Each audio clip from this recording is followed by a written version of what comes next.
Salut et bienvenue à toi. Nous sommes au 25e module de formation centré sur l'élevage des hannetons. Module intitulé « Que faire de notre aliment après le dépouillement des bacs d'élevage d'hannetons » ou alors après l'incubation des larves d'hannetons en cocon. Que faire du reste d'aliments? Cet aliment peut encore être réutilisé pour produire une certaine qualité de larves comestibles, connues sous le nom de larves de scarabée Ineceros.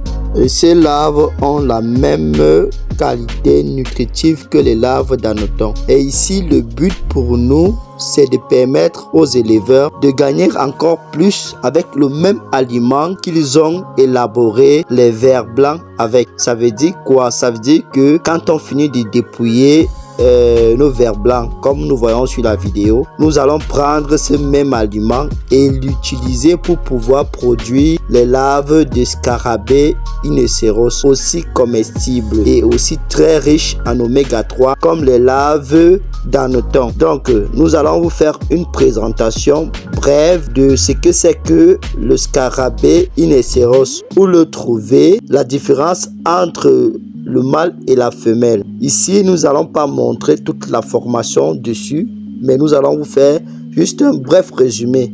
Et ceux qui seront intéressés pour la formation par rapport à la production des larves de l'Ineceros, veuillez nous contacter pour obtenir le manuel de formation qui présente plus amplement l'obtention des larves de Ineceros avec l'aliment utilisé au préalable pour obtenir les hannetons. Alors, si vous souhaitez aussi avoir les vidéos dessus, contactez-nous aussi par la même occasion, car nous n'allons pas tout présenter au niveau de la chaîne. Donc certaines vidéos vont rester pour pouvoir donner la possibilité à ceux qui voudront bien apprendre là-dessus de mieux se former les premiers et de commencer à produire aussi ce type de larves.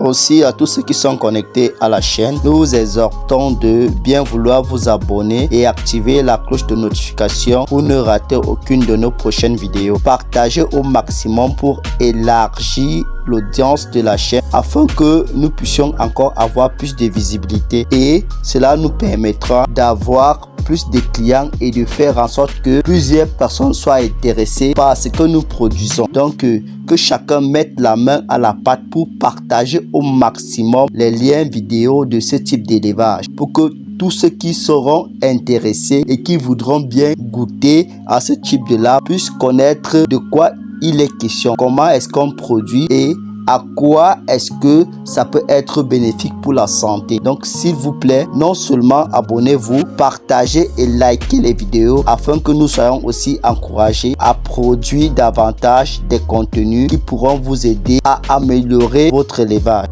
Alors, entrons dans le vif du sujet. Là, nous vous présentons le scarabée mâle et le scarabée femelle. Vous remarquez que le scarabée mâle a un crochet au niveau de la tête et le scarabée femelle n'a pas de crochet au niveau de la tête. Et en ce qui concerne leur lieu d'habitation, ils sont les mêmes que géniteurs d'hannetons, parce que là, nous les retrouvons toujours au milieu des palmiers ou des raffias.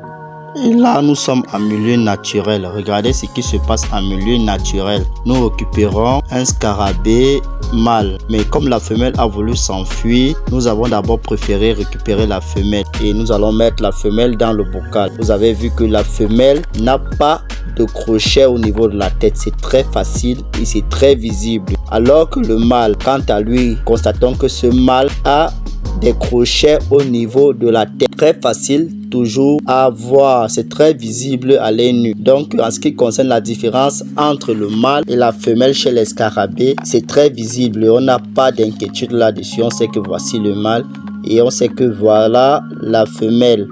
Et une autre particularité, c'est que ces insectes sont toujours au même endroit que nos géniteurs de palmiers, connus sur le nom de charançon de palmier ou de raffia. Et vous pouvez voir que nous allons aussi trouver un de ces charançons au milieu de ce palmier où nous avons récupéré les géniteurs des scarabées. Donc nous pouvons conclure ici que les charançons de palmier ou de raffia vivent au même endroit que les géniteurs d'Ineceros de scarabée.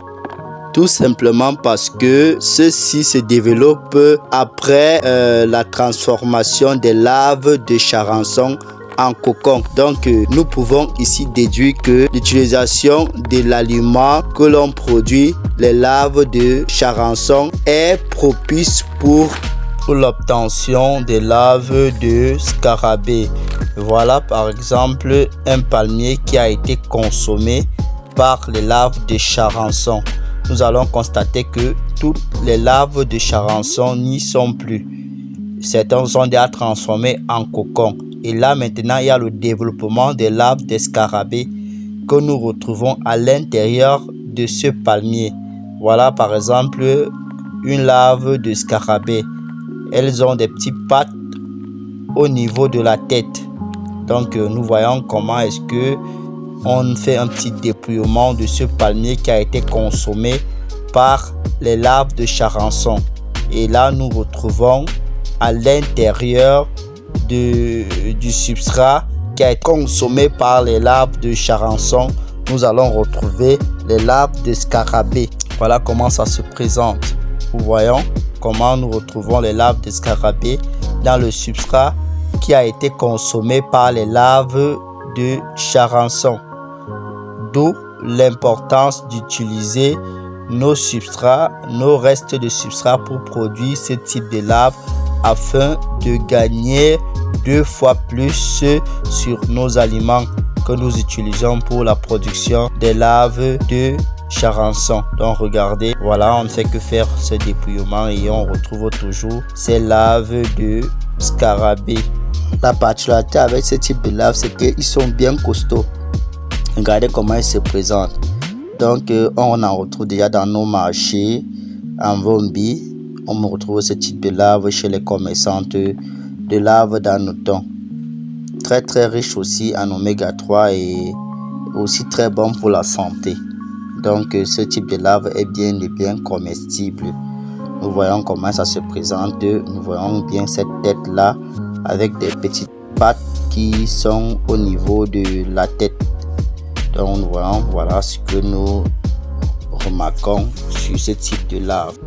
Donc pour tous ceux qui aimeraient avoir la formation complète sur la production de ce type de larve, n'hésitez surtout pas à nous contacter pour les documents numériques et les vidéos par rapport à l'utilisation du substrat et par rapport au suivi des bacs de production de ce type de larve. C'est très important de se faire former pour pouvoir produire. Regardez sa tête, regardez comment elle a des pattes au niveau de la tête, c'est bien gros. Vous voyez comment c'est tellement gros et ça a bien de la chair. Donc n'hésitez pas à vous rapprocher. Aussi pour tous ceux qui produisent déjà des anotons de consommation au niveau de la ville de Yaoundé et de Douala, veuillez vous rapprocher afin que nous puissions vous donner un mode d'écoulement assez rapide. Ceux qui produisent déjà des anotons de consommation, je dis bien des anotons de consommation, pas les anotons de transformation, nous pouvons vous aider avec l'écoulement de vos produits. Donc rapprochez-vous pour plus d'informations. Et ceux qui aimeraient bien utiliser leur substrat pour produire ce type de larve, rapprochez-vous aussi pour la formation. Elle est disponible. Les géniteurs de ce type de larve aussi sont disponibles chez nous. Donc nous pouvons vous procurer des géniteurs et nous pouvons vous donner la conduite à tenir pour pouvoir produire ce type de larve avec l'aliment déjà utilisé. Donc c'est nécessaire pour tous les fermiers qui ont déjà une production en cours ou bien qui produisent déjà depuis et qui ne savaient pas quoi faire du reste d'aliments. Ceux qui passaient à l'incubation des géniteurs et qui avaient toujours un reste d'aliments, nous vous convions à utiliser cette méthode pour pouvoir obtenir un autre type de larve afin que votre aliment soit bénéfique pour 2 types de production. Merci, à la prochaine. Contactez-nous pour plus d'informations.